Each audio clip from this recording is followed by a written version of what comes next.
Assalamualaikum warahmatullahi wabarakatuh.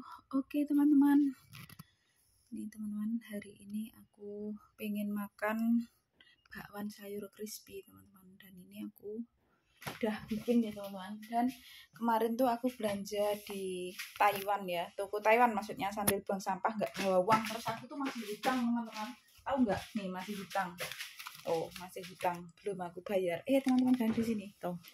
Nanti aku bayar kalau aku keluar ya tuh 215. Dan aku belanja apa? Belanja terigu, belanja ketan, belanja kecap manis ABC tak Indonesia. Terus belanja kelapa parut. Sama apa tadi ya kemarin ya? Terigu. Nah, berapa macam tuh? Tuh 2, 3, 4, 5 macam teman-teman. Satunya apa ya? Kecap, terigu, kelapa parut, terus kedelai. Satunya apa teman-teman? Aku lupa. Ketan ya. 1, 2, 3. Macam 4 deh. 1, 2, 3, 4. Oh iya benar, macam 5 ya teman-teman, macam 5. Betul. Nanti tak bayar teman-teman. Terus udah kenyang, dia dah. Nah, aku sarapannya pakai ini. Bebas sudah makan roti, udah minum. Nanti juga tak kasih nih bakwan. Nih teman-teman, jadi aku tuh lebih suka masak sendiri teman-teman. Jadi lebih higienis dan lebih tahu rasanya tuh pas di lidah ya teman-teman ya. Nah ini teman-teman, kalau beli matang teman-teman, 3 biji itu 50 NT, 25.000. Dan ini aku bikin sendiri. Terigunya tuh aku pakai setengah kayaknya ya, separuhnya ya, kan 6 on ya, 1 icin tuh 6 on. Harganya 25 NT, tak pakai separuh berarti 12 setengah NT ya teman-teman ya. 12 setengah NT, setengahnya lah intinya. Dan masih bisa buat dimasak lagi. Ini jadi 10 biji kalau nggak salah ya. Dan tinggal dikasih kubis sama wortel seadanya saja, nggak ada daun bawang. Ya udah enak, udah jadi makanan lezat. Dan ini cabai persediaan bosku melimpah teman-teman. Pokoknya nggak peduli cabai mahal atau murah, bosku selalu menyediakan seperti ini teman-teman. Ini baru dibeliin hari Minggu, itu udah aku makan 3 kali kayaknya. Dan tidak lupa juga sambil bersolawat teman-teman ya. Alhamdulillah sudah tembus 55.280 kali solawat teman-teman. Dan ini minum mejanya. Oke teman-teman, berkat amalan sholawat secara rutin dan istiqomah teman-teman, untuk benar-benar di hati itu tenang, damai, dan dikejar-kejar rezeki. Bulan 9 aku mendapatkan rezeki dari bosku 76.000 NT setara 38 juta teman-teman. Itu ngasih rezeki anakku, yaitu sanggup sekolah 4.000 NT setara 2 juta orang lebih. Dan pas aku tembus amalan sholawat 16.400 kali, tepat hari Sabtu tanggal 23 bulan 9 2023 jam 17.10 PM ya, sore teman-teman. Aku mendapatkan rezeki 72.000 NT setara 36 juta. Itu yang kedua ya. Luar biasa kan teman-teman? Janji Allah tuh indah ya. Jadi intinya perbaikilah sholat 5 waktu kita, insya Allah ya, maka niscaya Allah juga akan memperbaiki tentang kehidupan kita. Jadi aku tertimpa musibah 2 kali ya teman-teman. Ratusan juta rupiah. Musibah pertama sebelum jadi TKW Taiwan. Kejadian setelah aku bisa mendirikan rumah impian pertama, lantai 1, lantai 2, rumah samping, depan jalan raya strategis di tanah ibu mantan suami. Itu sampai ibu mantan suami itu rela jual truk satu-satunya untuk melayani materialan, rame teman-teman. Itu masih kurang. Pada akhirnya aku ditakdirkan jadi TKW Taiwan, juga rela meninggalkan karir usaha yang aku rintis selama 4 tahun. Bukan perjuangan yang mudah teman-teman. Dari nggak bisa apa-apa sampai bisa mewujudkan cita-cita. Nah seperti itu. Dari awalnya cuma uang 50.000, itu pun bukan uangku sendiri, uangnya tante, DP-an baju. Aku diberi kepercayaan, aku pegang erat, tidak aku nodai teman-teman. Akhirnya aku bisa berdiri sendiri, memegang 20 desa areal Ponorogo, Kota Riok, Jawa Timur. Jadi penyetor, pengkredit, pengekes. Awalnya cuma dari baju menjadi sepatu, sandal, tas, aksesoris, jualan sayur fresh, hasil bertani sendiri, kulaan di pertanian-pertanian. Terus di rumah jualan sembako lengkap. Dan selingan sore kalau aku tuh nggak keliling baju, sepatu, sandal, tas, semacam itu teman-teman ya. Aku jualan seperti ini juga teman-teman, gorengan. Bakwan sayur, pisang goreng, tempe mendoan, lontong sayur, lontong pecel, lontong kecap, aneka jajanan anak-anak, aneka gorengan, seperti itu. Nah, kalau Ramadan menjelang lebaran, aku jualan aneka jajan lebaran lengkap. Jadi yang aku jual itu benar-benar dibutuhkan masyarakat, teman-teman. Jadi aku kemas sendiri, aku beli los-losan, aku packing, aku setorin di toko-toko, aku kelilingin di desa-desa, dan aku jual di rumah juga. Jadi kayak tetangga-tetangga, saudara-saudara pada berdatangan teman-teman di rumah, ambil sembako, ambil aneka jajan lebaran. Nah, rame. Jadi apa yang aku jual itu semua tuh dibutuhkan masyarakat. Jadi banjir orderan, banjir uang. Tuh teman-teman, aku sebelum jadi TKW Taiwan. Makanya saat aku dihina, direndahkan, rekan bisnis online ya, itu 2017 bulan 12. Kerjaan kamu tuh babu, gaji kamu berapa, punya kamu apa, pangkat kamu apa, kamu kelas tadi jangan melawan kelas kakap, kamu itu ibaratkan tai atau tinja yang sudah aku injak-injak pakai kakiku, yang sudah tiada harganya lagi. Sebenarnya teman-teman, aku sebelum jadi TKW Taiwan ya sudah mempunyai usaha sendiri, sudah tercapai cita-citaku, rumah impian pertama, lantai 1, lantai 2, rumah samping depan jalan raya strategis. Terus beli sawah tanah gabung kakak. Jadi aku makan kayak beras, sayur, semacam itu nggak usah beli, tanam di tanah sendiri. Terus kita tidur nggak harus mikir kontrakan, nggak harus kepanasan, nggak harus kehujanan. Walaupun saat itu baru berdiri teman-teman ya, lantai 1, lantai 2 rumah samping depan jalan raya strategis. Baru berdiri 1 tahun, tertimpa musibah ratusan juta rupiah melayang itu. Terus pada akhirnya aku jadi TKW Taiwan, yang dihina atas pekerjaanku sebagai TKW. Katanya kerjaan kamu babu, gaji kamu berapa. Itu teman-teman, sebenarnya aku di rumah sebelum jadi TKW Taiwan, ya itu sudah menjalankan usaha sendiri, ada pemasukan. Namanya kita kena musibah, namanya nasib seseorang itu nggak tahu ke depannya bagaimana, ya kan teman-teman ya. Jadi nggak tahu gitu loh. Aku tidak menyangka juga setelah aku sudah bisa mencapai apa yang aku inginkan, sudah bisa berdiri sendiri, usahaku mulai rame, ternyata Allah menjatuhkan dengan jalan mantan suami tertimpa musibah ratusan juta rupiah itu tadi teman-teman.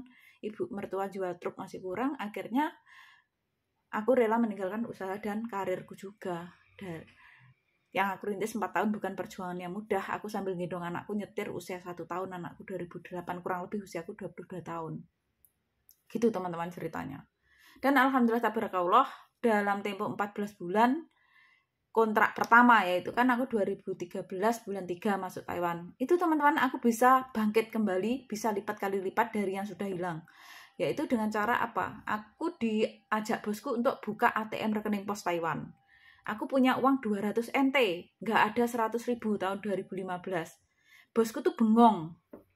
Mini mana uangnya, kan mau dikasihkan petugasnya gitu loh teman-teman. Nah kita ngomong-ngomong sambil sarapan ya teman-teman. Bismillahirrahmanirrahim. Allahumma barik lana fima razaqtana wa qina adzabannar nih teman-teman. Kita icipi dulu ya. Terus bosku bengong, katanya Mini mana uangnya katanya. Enak teman-teman. Katanya bosku mana uangnya gitu. Terus tak kasih lah itu uang 200 NT. Bosku bengong, nggak ada 100.000, kan aku habis kirim uangnya. Enak teman-teman, cabenya hijau. Bosku heboh loh, habis kenyang makan masih panas. Terus aku berpikir teman-teman, di Taiwan kan aku punya banyak teman, di Indonesia punya usaha sendiri dulu sebelum tertimpa musibah ratusan juta rupiah gitu. Terus aku bangkitkan teman-teman, aku tawarin ke teman-teman di Taiwan. Terus teman-teman pada mau, ya udah aku kembangkan, aku bangkitkan dari Taiwan, aku cukup rekapan totalan bayaran setor orderan ke mantan suami gitu dulu ceritanya. Terus bangkit dalam tempo 14 bulan. Bosku jadi bilang kamu lihai, kamu pinter gitu teman-teman. Terus akhirnya disarankan bosku setiap bulan tuh menabung 10.000 NT setara 5 juta, nggak ada ya tahun 2015. Terus selain itu uang yang cash teman-teman, bayar cash, aku terima pakai tanganku. Terus aku titipin ke bos menabung, nggak boleh lebih dari 10.000 NT, nggak boleh kurang dari itu ya teman-teman. Aku selalu mendapatkan lebih dari 10.000 NT lah, kan banyak teman-teman ya. Dan akhirnya uang lebihnya itu aku kirim sama gajiku, jadi setiap bulan untuk bayari bank sama untuk kulaan di agen-agen gitu loh teman-teman. Jadi aku tuh kulaan di agen-agen, mantan suami tinggal menerima barang datang, bongkar, packing, kirim lagi ke pos sesuai dengan orderan yang aku setor gitu. Dan akhirnya dalam 14 bulan satu buku tabungan itu teman-teman menjadi ratusan ribu NT, ratusan juta rupiah. Karena selain aku menabung 10.000 NT per bulan titip bosku, itu ada uang otomatis yang teman-teman pada bayar transfer berupa NT Taiwan. Dan yang aku tabungkan ke bosku, teman-teman yang bisa ketemu aku bayar secara cash, dan teman-teman yang bayarnya rupiah masuk ATM Indonesia. Begitu teman-teman ceritanya dulu. Dan singkat cerita singkat kata saja ya teman-teman ya, aku sudah bangkit kembali dan intinya sudah mulai punya tabungan ya. Terus nggak taunya rumah tanggaku 2017 itu mulai goyah, lost kontak, tapi masih ada kontak kan, jarang-jarang gitu loh teman-teman lost kontak, tapi kadang masih ada kontak gitu.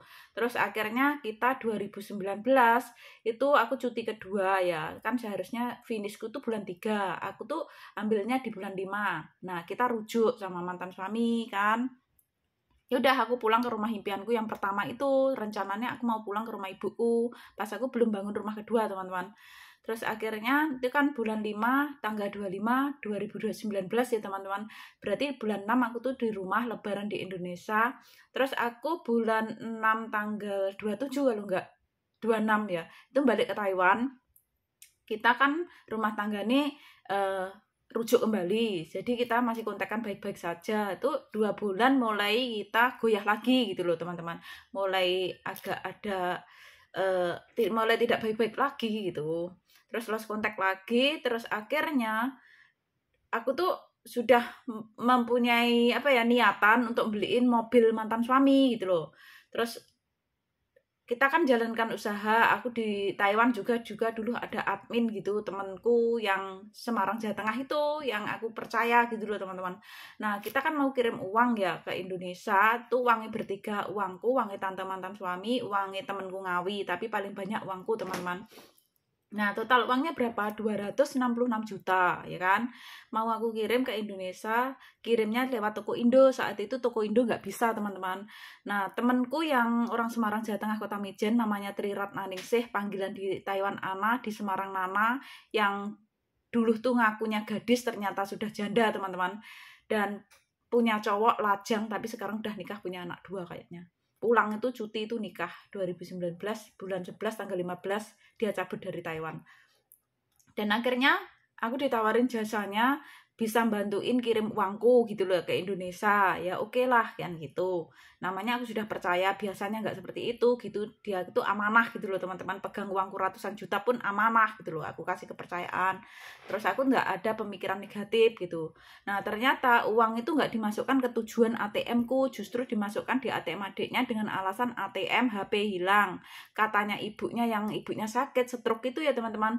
Saat aku pencarian di rumahnya dia itu, katanya uangnya dirampok orang di jalan apa gimana, beribu alasan lah intinya. Memang itu sudah direncana yang jelas teman-teman. Dan bukan aku seorang yang digituin, banyak teman-teman, mungkin bukan cuma ratusan juta saja, bahkan M teman-teman itu ada kurang lebih ya. Punya aku saja udah bunyi 266 juta, tapi sudah dikasih 66 juta dia sebelum cabut dari Taiwan. Terus punya itu C Alon, orang Indonesia nikah dengan orang Taiwan tuh, emas batangannya 24 batang sama uang apa gitu loh, pokoknya dagangan apa, pokoknya totalnya kurang lebih ada 200 juta juga. Belum teman-teman lainnya. Dia itu bukan cuma ratusan juta, bahkan M kali. Untungnya dia tuh nggak ketangkep saat di Taiwan teman-teman, nipu teman-temannya kayak gitu ya. Untungnya dia tuh udah pulang gitu loh. Pada teman-teman taunya dia tuh pulang gitu loh. Kayaknya memang anak itu kayak nggak sewajarnya gitu loh, nggak pakai ucapan biasa, kayak ada apanya ya. Pokoknya orang-orang tuh melihat dia tuh kayak kasihan gitu, terus nangis-nangis gitu sukanya tuh kadang. Jadi melas gitu loh teman-teman. Terus akhirnya dia kan pamit pulang cuti ya teman-teman ya. Padahal dia cuti itu loh teman-teman, masih aku kasih uang sangu. Dia nggak punya uang, tak ajak ke ATM, tak ajak tarik tunai 15.000 setara 7 juta. Tapi dah aku ikutin hitungan di itu teman-teman, hitungan 266 juta itu. Terus dia sebelum cabut dari Taiwan itu aku minta uang dikasih 66 juta. Terus kurang 200 juta, alhamdulillah jalur aman teman-teman. Tuh 2020 ya, tanggal 9 bulan 2 2020 aku urusi ke Semarang Jawa Tengah Kota Mijen. Aku dikasih uang bosku 35.000 NT setara 17,5 juta untuk ngurusi. Alhamdulillah bosku baik teman-teman. Karena mungkin bosku memaklumi karena aku di sini hampir 11 tahun nggak pernah cuti liburan pribadi, terus tahu kirim uangnya di toko Indo. Saat itu aku belum punya aplikasi untuk kirim uang ya teman-teman ya. Untuk kirim uang ke Indonesia gitu loh. Aku sudah pernah mendownload aplikasi Indogo, tapi belum sampai selesai, HP ku tuh rusak ya teman-teman ya. Ini kan HP bos beliin yang ke-8 kalinya 2022 Imlek itu bulan 1. Terus saat itu aku belum download selesai gitu loh. Terus jadi aku tuh bingung mau kirim uang gitu. Temenku udah pulang Indonesia, kirim ke toko Indo nggak bisa. Yang temenku yang aku bisa percaya, aku percaya itu orang Magetan, Mas Pati ya, yang dulu megang uangku saat aku kontrak pertama. Akhirnya temanku nawarin itu ternyata nggak dimasukin. Jadi itu ceritanya 66 juta itu aslinya uangku yang keluar, tapi tak kasihkan temanku Ngawi karena aku merasa tanggung jawab yang ngeluarin uang lah. Jadi aku 1 NT 1 rupiah itu belum mengeluarkan uang, justru mengeluarkan uang puluhan juta. Ya itu yang bantu bosku itu untuk ngurusi. Aku nyewa polisi juga ke sana. Karena itu bukan sistem hutang piutang teman-teman. Itu aku kan ngirim uang, tapi dia tidak dimasukkan di ATM tujuanku, justru dimasukkan ATM adiknya dengan alasan HP hilang, ATM hilang, HP hilang. Terus katanya ibunya lagi ditambah, katanya uangnya dirampok orang. Jadi kan nggak sama alasan tuh dulu. Terus akhirnya tantanya mantan suami sudah aku ganti uangnya 38.800.000. Itu aku menjalankan usaha juga rame pasan itu teman-teman, bukan uang gaji ya. Terus akhirnya uangnya tante mantan suami sama artinya sudah uangku, jadi kurang 200 juta. Itu sama artinya yang 150 juta uangku pribadi, yang 50 juta uangnya temanku Ngawi itu. Begitu teman-teman ceritanya. Kita itu kirim bareng gitu teman-teman. Ya, semoga bermanfaat. Ini cerita dari aku. Jadi begitu saat aku direndahkan, dihina itu sebenarnya aku sudah mempunyai usaha sendiri, udah pintar cari uang. Wanita mandiri, berkarir, berkarya, pekerja keras lah. Jadi pegangan uang bukan saat jadi TKW Taiwan saja, punya rumah bukan saat jadi TKW saja. Terus intinya mau makan, tanam di tanah sendiri bukan saat jadi TKW saja. Sebelumnya alhamdulillah tercapai cita-citaku, kerja kerasku di usia muda gitu teman-teman. Dan alhamdulillah ya, jarak 1 tahun kemudian 2020 bulan 10 aku tercapai rumah impian kedua, lantai 1, lantai 2, dan finishing lantai 1. Dan 2020 bulan 10 bikin lagi yang belakang, lantai 1, lantai 2 lagi. Luar biasa kan teman-teman, aku bisa bangkit dalam tempo 1 tahun setelah uangku di bawah temanku 266 juta, baru dikasih 66 juta kurang 200 juta itu. Yang 50 juta uangnya temanku Ngawi, 150 juta uangku. Aslinya aku mau beliin mobil mantan suami dulu. Uangnya belum tercapai sampai ke Indonesia, ternyata di bawah temanku itu. Ternyata rumah tanggaku juga kandas. Setelah aku bikin rumah impian kedua, lantai 1, lantai 2 yang depan ya, baru lantai 1 belum di finishing saat itu, baru berdiri 3 bulan. 2021 bulan 1 tanggal 12 hari Selasa rumah tanggaku kandas. Begitu teman-teman, 2 kali ujian, tertimpa musibah ratusan juta rupiah, aku lolos. Intinya ekonomiku kembali bangkit, kembali pulih, ganti aku diuji rumah tanggaku kandas. Jadi TKW Taiwan itu bukan cita-citaku sebenarnya teman-teman ya, karena keadaan lah. Nggak ada orang yang bercita-cita jadi TKW, jauh dengan keluarga, apalagi sudah punya anak, punya suami, pengennya tuh bersama anak suami. Andai kan aku dikasih pilihan dulu ya, kamu jadi TKW nanti kamu akan cerai, jadi TKW 8 tahun. Sebelum jadi TKW 8 tahun aku pulang lah. Atau aku nggak usah jadi TKW Taiwan, biarinlah rumah disita, biarin rumah kejual kan gitu, daripada rumahku yang hancur, rumah tanggaku yang hancur, yang kandas, kehilangan rumah tangga kecilku gitu teman-teman. Jadi saat aku dihina, direndahkan itu atas kerjaanku itu ya sebenarnya sakit hatiku, tapi aku hadapi dengan lapang dada, dengan ikhlas gitu. Karena apa? Setidak-tidaknya sebelum aku jadi TKW Taiwan, sebelum jadi babu, makan aku tidak harus beli, tanam di tanah sendiri, tidur nggak harus ngontrak, tidur di rumah sendiri, nggak harus kepanasan, nggak harus kehujanan, nggak harus mikir kontrakan, tidur nyenyak bubuk cantik di rumah sendiri gitu loh. Ternyata saat itu yang menghina aku, waktu itu rumahnya masih kontrak 2017 bulan 12 teman-teman. Jadi kita itu nggak boleh merendahkan, menghina sesama. Lagi tak ingat-ingat tuh, 2022 bulan 7 tanggal 7 kalau nggak salah, menghina aku atas dasar fisikku mbok jelek pula. Tak ingat sampai mati pun. Aku nggak dendam sama mereka-mereka yang menghina merendahkan aku ya teman-teman. Entah itu dari pekerjaanku, dari fisikku, dan lain sebagainya. Tapi akan ku save muka-muka kalian ya. Jadi intinya gitu. Tak save muka-muka kalian, kan ku buktikan aku bisa bahagia, bisa sukses. Insya Allah amin. Gitu teman-teman. Jadi balas dendam yang terjitu itu jangan dibalas dengan kejahatan yang sama teman-teman. Kalau kita balas dengan kata-kata yang jelek, balas yang sama, kita 11-12 saja. Kita tidak beda jauh dari orang yang jahat itu, orang yang tidak baik itu. Jadi cukup balas dengan doa yang terbaik, balas dengan kesuksesan, kebahagiaan, dan semangat saja, luar biasa. Dah, semoga bermanfaat ya. Karena yang menghina, merendahkan suatu saat akan terhina dan terendahkan. Orang yang suka menghina, merendahkan sesama itu sama artinya orang yang merendahkan, menghina dirinya sendiri. Dan justru sebenarnya derajatnya lebih rendah daripada yang direndahkan. Dah, itu aja ya. Semoga bermanfaat. Akhir kata, wassalamualaikum warahmatullahi wabarakatuh. Dan bersyukur teman-teman, alhamdulillah pokoknya dipertemukan bos yang luar biasa, tetap bisa menjaga sholat 5 waktu, sholat sunnah lainnya, bisa pakai jilbab di dalam rumah, luar rumah. Ini ada jilbaban teman-teman. Tuh. Pakai jilbab hitam. Nggak dilarang, nggak dimarah, tetap bisa sholat, bisa puasa Ramadan, bisa makan ala Indonesia sesuka hati kita seperti ini. Luar biasa kan?